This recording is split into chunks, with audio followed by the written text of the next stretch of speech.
My friends, we gather here for a very simple purpose, to turn within and discover what has always been present.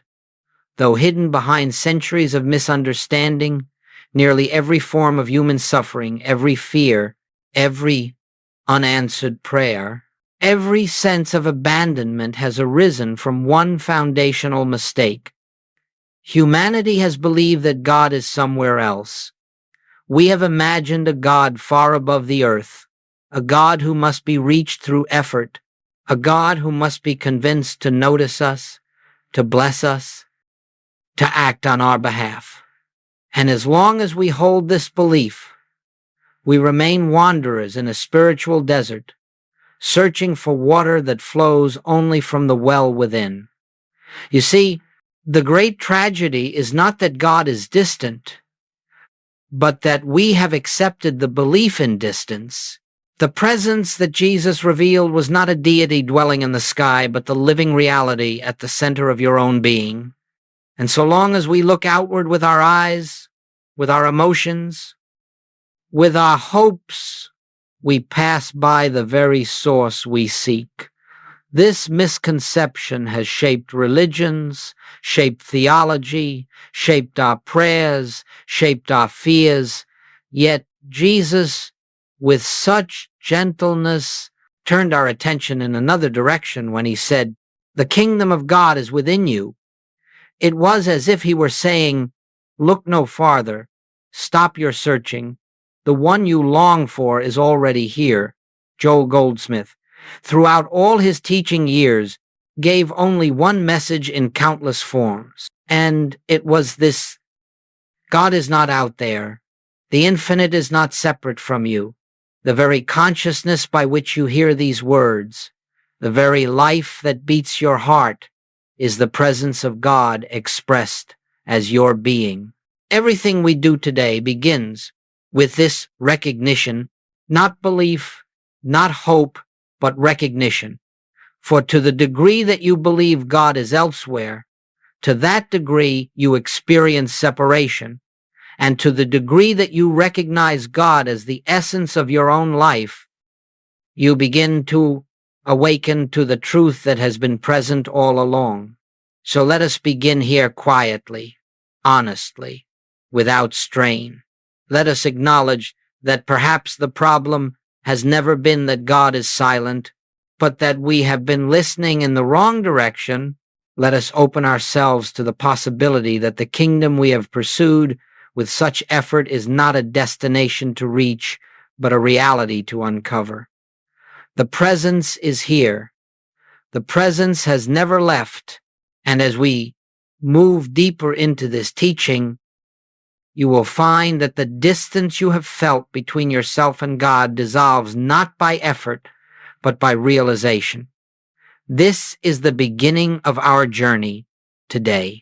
Let us continue now with the words that stand at the very foundation of all spiritual awakening. When Jesus declared the kingdom of God is within you, he was not offering poetry, nor metaphor, nor an elevated moral encouragement. He was speaking a literal spiritual truth, one so revolutionary that even after 2,000 years, most of the world has not allowed itself to believe it.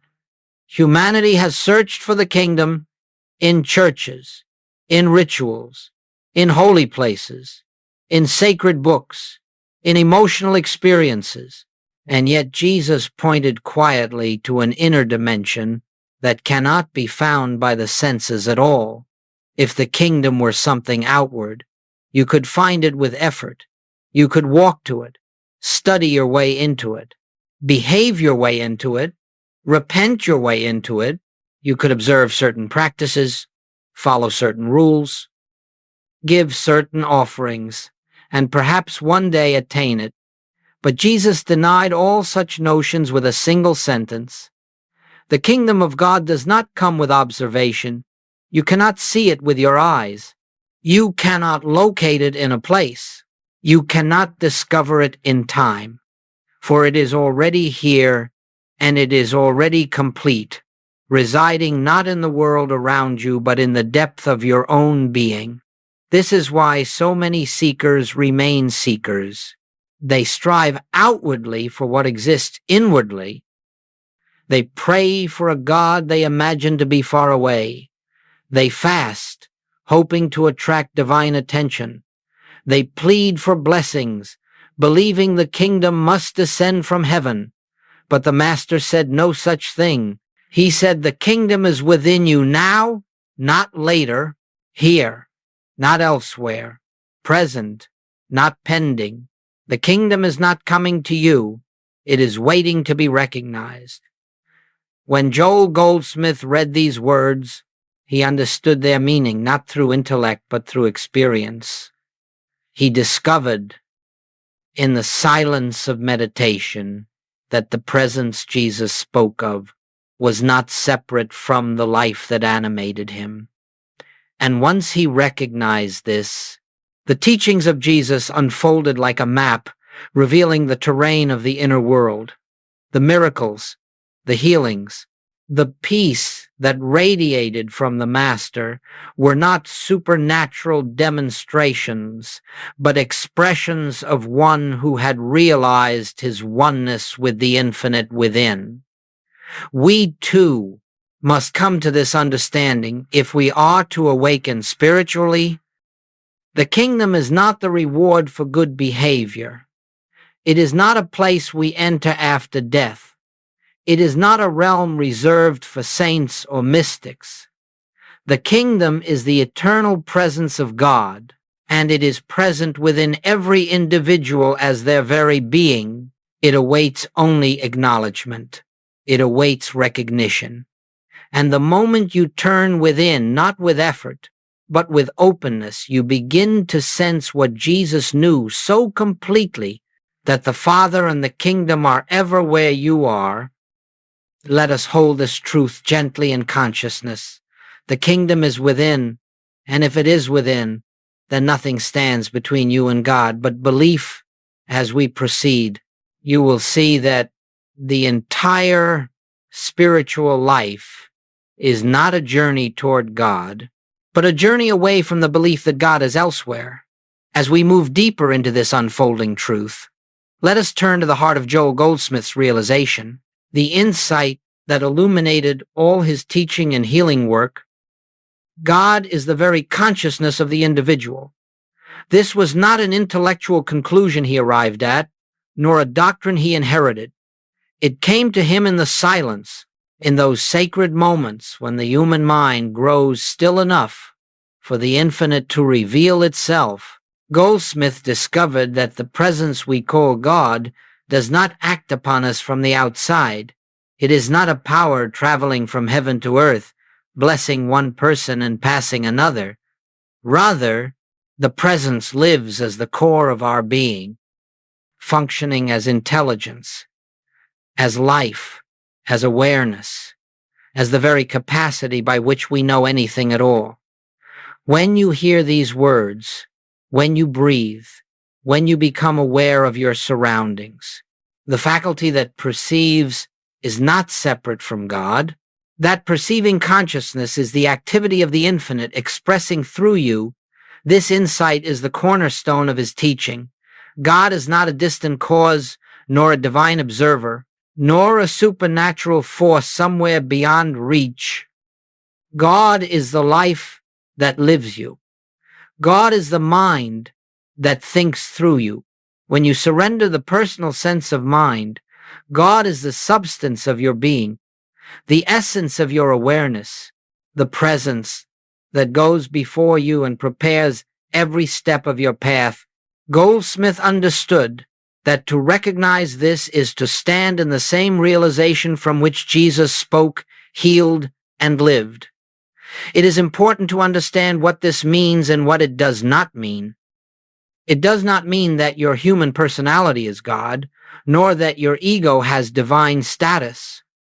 The human sense of self, with its fears and desires, its memories and insecurities, is not the God presence, but behind that personality, deeper than thought, deeper than emotion, lies the true I, the infinite, undivided consciousness, that Jesus referred to when he said, "I am the way, the truth, and the life." This I is not personal. It does not belong to any one person. It is the I of all being, individualized. As you, Goldsmith emphasized this over and over, because unless you understand that God is your own consciousness, you will continue to seek outwardly. You will try to reach a God who cannot be reached because you cannot reach what you already are, and so your prayers will be filled with effort, your spiritual practices will be filled with striving, and your heart will be filled with longing for what has never been absent. To recognize that God is the consciousness of your being is the beginning of liberation. It frees you from the belief that you are a separate creature trying to find favor with a distant creator. It frees you from fear, for the presence that governs the universe is the presence that is living as you. It frees you from loneliness, for the infinite cannot be apart from its own expression. It frees you from dependence on external conditions, for everything external is but a form, revealing the inner substance of consciousness. Goldsmith never sought to convince or to convert. He simply invited students to experience this truth within themselves. And when they did, something remarkable occurred. Their prayers changed, their fears dissolved, their relationships softened, their bodies responded. Their lives began to harmonize, not because God intervened from above, but because the individual awakened to the truth that the kingdom, the presence, and the power were already functioning from within. This, then, is the meaning of God as your own consciousness. Not that you own God, but that God expresses through you as your very capacity to know, to perceive, to live. And as this becomes the center of your awareness, life itself becomes the classroom in which the infinite teaches you, moment by moment, that it has never been separate from its creation. Let us look now at the great obstacle, an obstacle not placed by God, not imposed by circumstance, and not rooted in reality at all, but arising from the human mind's own conditioning. This obstacle is the belief in separation. It is this belief, and only this belief, that creates the sensation that God is far away, that heaven is distant, that help must come from some power beyond ourselves. And yet, the truth is that God has never moved, God has never withdrawn, God has never withheld. What we experience as distance is nothing more than the mind's habit of seeing itself as a separate, isolated self. From birth, we are taught to identify with the body, the personality, the name, and the history attached to that name. We are taught to believe that we are independent creatures existing apart from the source that formed us. And so the mind begins life with a fundamental error. It sees itself as the center of existence, and God as an outside power whose attention must be sought, whose favor must be earned, whose presence must be invoked. But the moment we accept this premise, we begin to live inside an illusion. For if you believe you are a separate self, you cannot help but believe in a separate God. And if you believe in a separate God, you cannot help but feel abandoned during moments of suffering, nor can you help but strive endlessly to reconnect with a presence that never left you. The human mind creates the very distance that it then tries desperately to overcome. Joel Goldsmith taught that the human or mortal mind is not an entity, but a bundle of conditioned beliefs, beliefs inherited from culture, religion, family, and collective consciousness. These beliefs create a picture of life in which you seem to stand here and God seems to stand there. But this picture has no foundation in reality. It is a dream of separation. It is the dream from which we must awaken. The sense of separation shows itself in many subtle forms. It appears as fear, the fear that something can threaten us because we believe we are apart from the infinite life. It appears as guilt, the belief that we have offended a God outside of us. It appears as loneliness, the aching feeling that we exist as isolated beings, craving connection. It appears as striving to be spiritual, striving to be worthy, striving to reach heaven, as though heaven were ever, anywhere, but within the depths of our own being. Yet Jesus never spoke of a God apart from us. He said, "I am in the Father, and the Father in me." And he prayed that we would know the same truth, that they may be one, even as we are one. The unity is already there, but the human mind cannot see it because it believes in a self that has never been real. You see, the task is not to create oneness. The task is to dissolve the belief in twoness.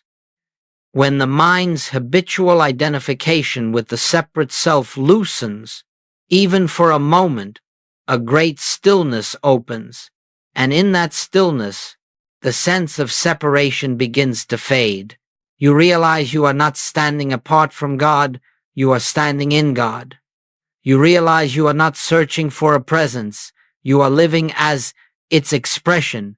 You realize that the very I you have been referring to your whole life is not the personal I, but the infinite I that was never born and will never die. Goldsmith often said that the spiritual path is not adding truth to ourselves, but removing the beliefs that conceal it. Separation is not a reality to be overcome. It is an illusion to be recognized. And once recognized, it dissolves, sometimes suddenly, sometimes gradually, but always inevitably, because the truth of your being is oneness. And truth has a way of revealing itself. Whenever the mind becomes still, let us gently acknowledge then that every feeling of distance from God is only a belief, and that belief can be released. As we continue, we will see more clearly what lies behind the personal sense of self and how the recognition of the true I becomes the doorway through which the presence reveals itself. Let us now turn to the most sacred point in all spiritual realization, the nature of the true I. For until we understand what this I is, we will continue to live from a false identity. And a false identity can never perceive the kingdom of God. When Jesus spoke the words, "Before Abraham was, I am," he revealed a truth far deeper than history, deeper than personality, deeper than time itself. He was not speaking of the man Jesus. He was speaking of the eternal I, the infinite identity that exists prior to birth and remains after the dissolution of the body. This I is the same I that is present within you now. It is not the personal self that says, "I am tired," or "I am afraid," or "I am lacking." That self is the product of the human mind, the temporary mask worn by the infinite. The true I is silent, immortal, untouched by experience, unchanged by circumstance. It is the divine center of your being, the individualized expression of God when you say I, without attaching any adjective, any story, any label, you are touching this pure center infinite being, appearing in the form of your consciousness. Joel Goldsmith dedicated his entire teaching ministry to helping students discern the difference between the I of the personal sense and the I of spiritual identity. The personal I is formed by memory, shaped by conditioning, and limited by fear. It lives constantly in reaction to the world. It struggles, strives, resists, and seeks approval. This personal I believes in separation because it was born from separation.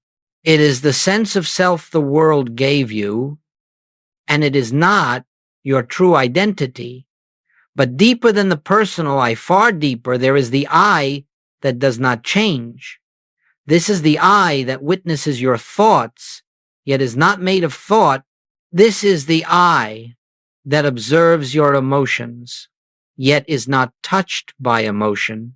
This is the I that lives your life without effort, beating your heart, breathing your lungs, sustaining the flame of consciousness without your participation. This I is the presence of God expressed as your being. And every time you rest in that inner stillness where no thought defines you, you are resting in the I that Jesus revealed.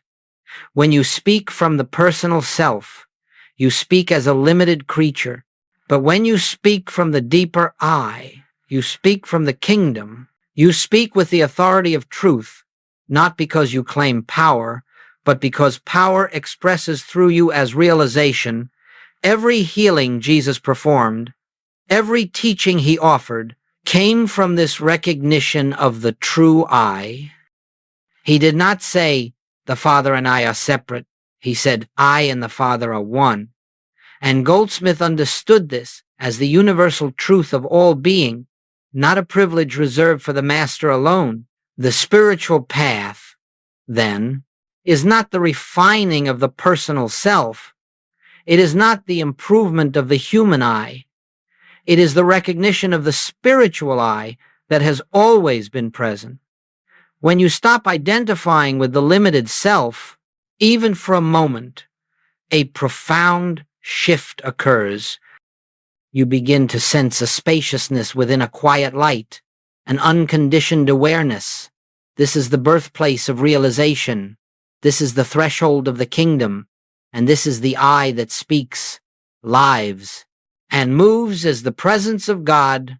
The personal sense of self will continue to present itself through habit, through memory, through emotion. But as you recognize your spiritual identity more consistently, the personal I loses its authority. Its fears no longer govern you. Its desires no longer torment you. Its limitations no longer define you.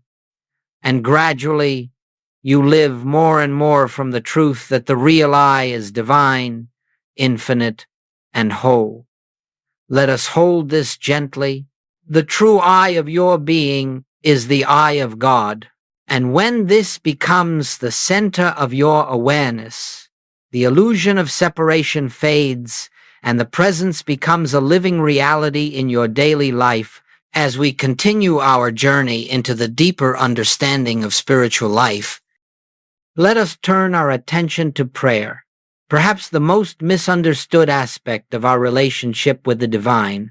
For centuries, people have approached prayer as though they were separate individuals appealing to a distant God, hoping to attract favor, hoping to provoke action, hoping to persuade the infinite to intervene in the affairs of time and space. But all such prayer arises from the belief in separation, and therefore it cannot reveal the presence that is already within. Once you recognize that the true I of your being is one with the Father, prayer undergoes a complete transformation.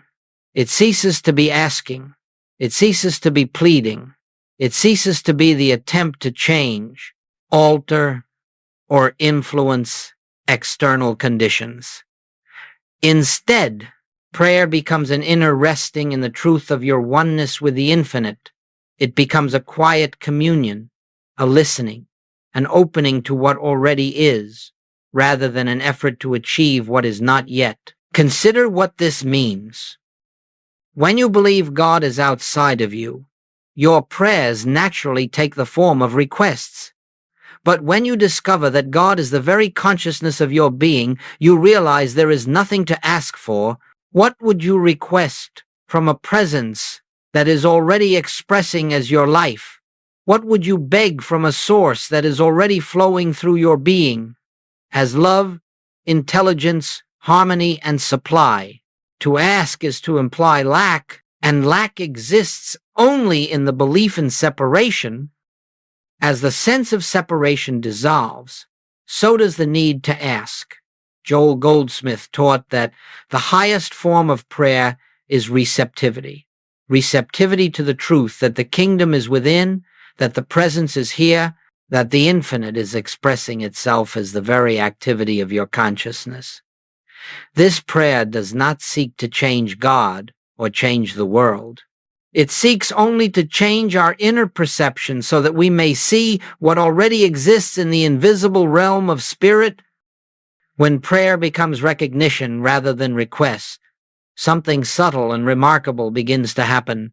The inner agitation that accompanies fear dissolves. The urgency that accompanies human desire fades. The longing that accompanies the sense of absence softens. In their place arises a quiet assurance, a stillness that is not passive, but alive, with presence. This assurance is the answer to prayer, not through words, not through signs, but through a shift in consciousness in which we know, without doubt, that the infinite is functioning as our very life. This kind of prayer is not confined to a moment or a ritual. It can occur while sitting in silence, certainly, but it can also occur while walking, while working, while speaking, while resting. It can occur in a moment of distress or in a moment of joy. For true prayer is not an activity of the human mind, but a movement of the heart, a turning inward to the sacred center where the divine and the individual are one. As this understanding deepens, we begin to see that prayer has nothing to do with words. Words can point, but they cannot awaken. The real prayer rises in the stillness when thought subsides and the presence reveals itself as one, indivisible, eternal.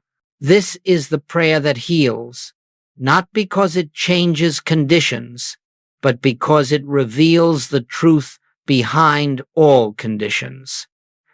It is the prayer that dissolves fear, not because it brings new strength from afar, but because it uncovers the strength that has always been present. Let us hold this gently. Prayer is not asking God to come. Prayer is recognizing that God is already here. It is not asking for supply. It is recognizing the infinite as the source of all expression. It is not asking for healing. It is recognizing the wholeness of the true I. When this becomes your way of prayer, your entire spiritual life shifts from striving to resting, from seeking to seeing, from effort to grace. Now, having seen that God is the consciousness of your very being, and that prayer is the recognition of this inner presence, let us consider what it means to live from this awareness in the ordinary movements of daily life. For spiritual realization is not something to be held only in moments of meditation or in the privacy of silence. It must become the atmosphere in which we walk, the ground upon which we stand, the foundation from which every thought and action arises. Living from inner oneness does not require great effort. It requires only remembrance, gentle, consistent remembrance, that the presence is here when you rise in the morning, before thought rushes to take hold of the day. Pause for a moment, not to recite anything, not to practice anything, but simply to acknowledge the life that animates me is God. The intelligence that governs me is the infinite. The I that lives this day is not the personal I, but the spiritual I. This recognition sets the tone not by changing the world outside, but by aligning you inwardly with the truth that governs all things. As you move through your morning, preparing for work, caring for your home, interacting with those around you, You do not need to repeat spiritual truths constantly. Rather, you touch them lightly, as one touches a friend's hand, as one remembers silently, I and the Father are one. This is the practice of the presence. It is not an effort to bring God into the moment. It is the acknowledgement that God is already expressing as the moment. When challenges arise, and they will, this is when the remembrance becomes most transformative. The human sense of self wants to react, to defend, to tighten. But in that instant, if you pause, even for a breath, and turn inward to the deeper I, something shifts. You recognize that the personal self, with its fear, is not the one facing the situation. The infinite, the presence, the I that I am, stands there instead. And from this inner stillness, clarity comes, solutions appear. Wisdom arises without strain. You find yourself guided, not by calculation, but by intuition, by the quiet inner prompting that Goldsmith often called the activity of the Christ within. Living from oneness also transforms your relationships. You begin to see others not as separate individuals with conflicting needs and desires, but as fellow expressions of the same infinite presence. You do not need to change them, fix them, or control them. You meet them from an inner wholeness, and in that wholeness, harmony begins to reveal itself naturally. The less you strive for peace outwardly, the more peace emerges inwardly, and it is this inner peace that becomes the environment in which true relationship flourishes. In your work, too, oneness brings a new dimension. You stop approaching each task from the limited belief that you must carry the weight of responsibility alone. Instead, you realize that the infinite intelligence is the source of your ability, that the Father goes before you, that the real doer of all good work is the presence expressing through your consciousness. This lifts the burden of strain and replaces it with a quiet confidence, a sense of being carried rather than carrying. Living from oneness is not a mystical escape from life. It is a deeper immersion into life, free from the false sense of separation that clouds perception. You begin to see that everything around you, every encounter, every circumstance, every moment is an opportunity for recognition, an invitation to remember the truth of your being. And the more consistently you return to this remembrance, the more naturally grace flows through your experience. Let us hold this gently as we proceed. Spiritual living is not the attempt to add God to your life. It is the realization that your life is already the activity of God. And when this awareness becomes the quiet center of your days, you find that harmony, wisdom, and peace unfold without effort, for they are the natural expression of the presence. When it is recognized, let us now enter a deeper phase of our unfolding together, the discovery of silence, the sacred atmosphere in which the presence reveals itself. For all the words spoken in spiritual teaching, all the scriptures written, all the truths declared, point ultimately to a single place, the silence within, where thought subsides and the reality behind thought becomes known. It is in this silence that the kingdom is experienced not as a belief or an idea, but as a living presence that permeates and sustains your very being. Goldsmith often said that silence is not the absence of sound, it is the absence of the personal sense of self. It is the atmosphere in which the ego relaxes its grip and the deeper I begins to shine through. Silence is the doorway through which you pass from the belief in separation into the recognition of oneness. And if you learn to rest here, even for moments, you will discover that God is not revealed through noise, not through emotional intensity, but through quiet recognition. This silence cannot be forced. It cannot be achieved by willpower or technique. It is approached gently, as you might approach a still lake. You settle into it, not by pushing thoughts away, but by refusing to cling to them. Thoughts come, you let them come. Thoughts go, you let them go. You make no effort to control them, no effort to silence them. Instead, you remain aware of the space in which they arise, the spacious, quiet field of consciousness that is always present beneath the surface activity of the mind. It is in that open space, between thoughts, beneath thoughts, beyond thoughts, that the presence makes itself known. Not through words, not through images, not through emotion, but through a subtle, living awareness, a sense of peace that is not dependent on conditions, a sense of completeness that does not come from achieving anything, a sense of being held, guided, and embraced from within. When Jesus went apart to pray, he was not reciting formulas, he was entering this silence.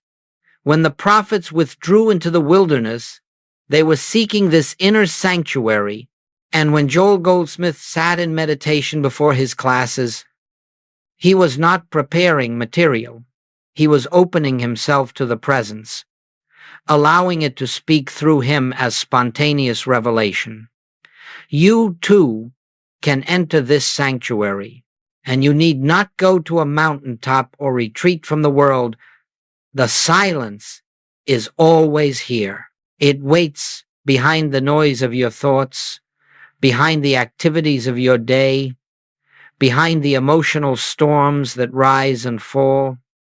It is the ground of your being, and when you touch it, even briefly, you will find yourself renewed not by effort, but by contact with the infinite that lives through you. Let us understand this clearly. Silence is not a practice you perform, it is a state you allow. You do not make silence happen. You create the conditions in which it can be felt.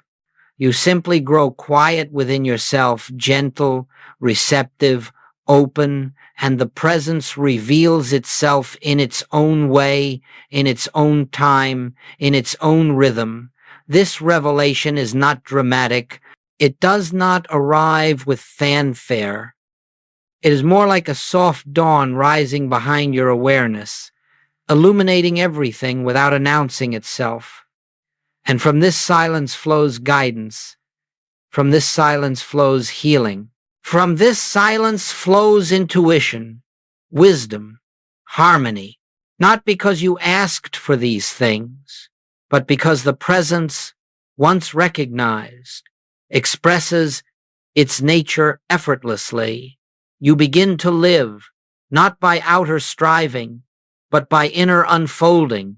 This is the life of grace. This is the inner sanctuary. This is where God is found, not outside, not above, not beyond, but here, in the quiet depth of your own being.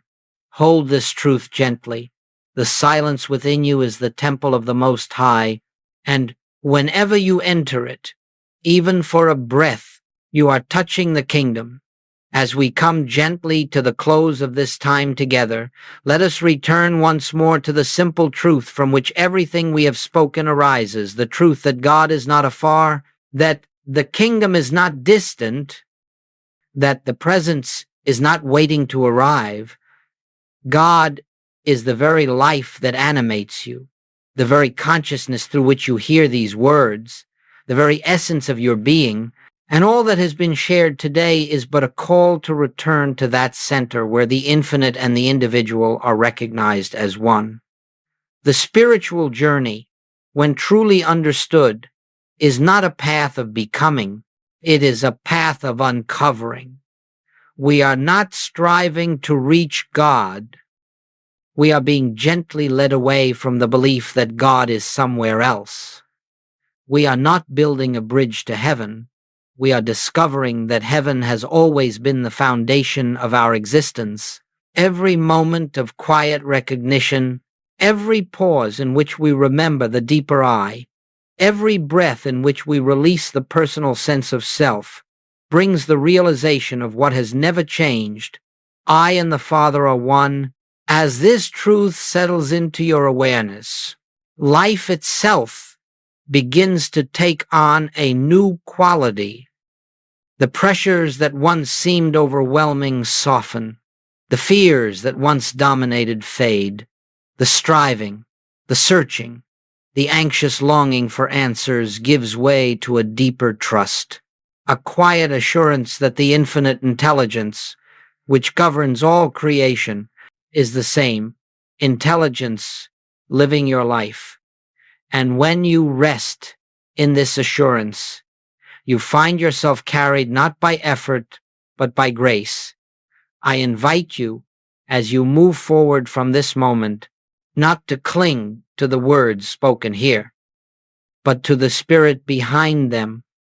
Words can point, they cannot reveal. The revelation comes only in the stillness, in the silent awareness of the presence within.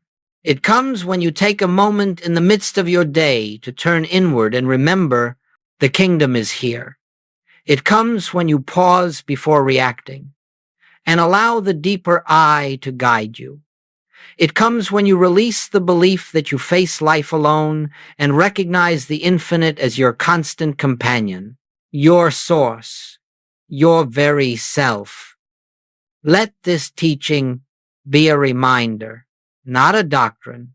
Let it be a doorway, not a conclusion. The truth does not end with these words. It begins within you as you hear them. For the presence is alive and it is ever seeking expression through your awareness.